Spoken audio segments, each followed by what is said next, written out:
দেব। যদিও সামাজিক যোগাযোগ মাধ্যমগুলো বন্ধ রেখেও আন্দোলন নিয়ন্ত্রণ করতে বেগ পেতে হয় সরকারকে।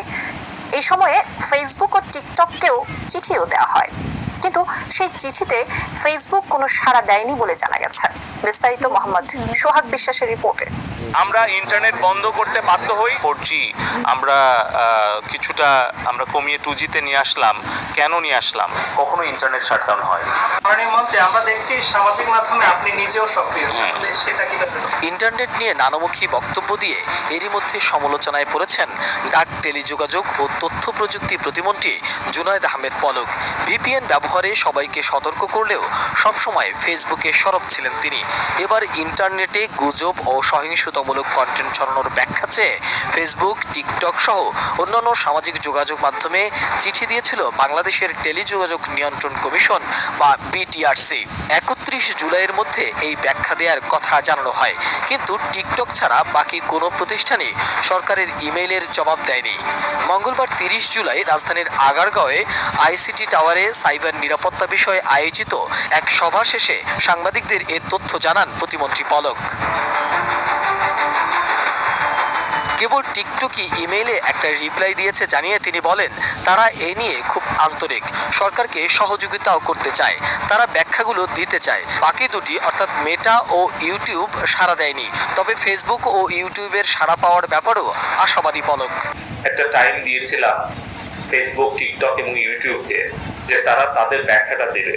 তো আমরা এখনো লিখিত বা মৌখিক কোনো ব্যাখ্যা পাইনি।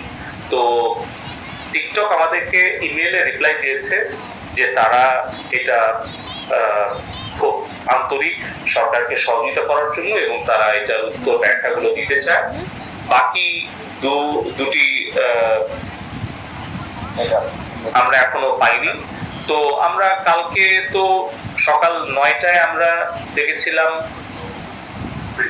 ফেসবুক, না সকাল 9টায় দেখেছিলাম টিকটক, 10টায় মনে হয় ফেসবুক, 11টায়। আচ্ছা, যাই হোক, আমরা কালকে বলেছিলাম, আজকে এখনো সময় আছে, আমরা দেখি যে তারা কি ব্যাখ্যা দেয়।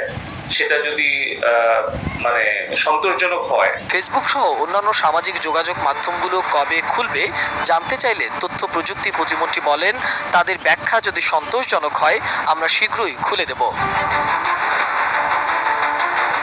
ফেসবুক, ইউটিউব সহ অন্যান্য সামাজিক মাধ্যমের কাছে বাংলাদেশের আইন, সংবিধান এবং তাদের নিজস্ব যে পলিসি ও কমিউনিটি গাইডলাইন আছে সেটা তারা কিভাবে মেনটেন করছে বা আদৌ করছে কিনা এই বিষয়ে জানতে চাওয়া হয়েছে বলেও জানিয়েছেন পলক।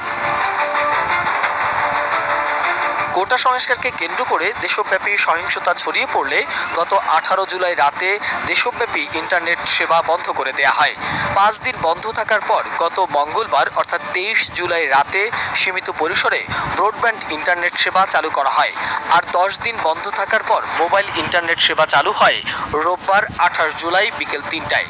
তবে 18 জুলাই থেকেই ফেসবুক, হোয়াটসঅ্যাপ, টিকটক বন্ধ রয়েছে। ব্রডব্যান্ডে ইউটিউব দেখা গেলেও খুব একটা ভালো কাজ করে না বলেও বলছে ভোক্তারা। মোহাম্মদ সোহাগ বিশ্বাস, এটিএন নিউজ, ঢাকা।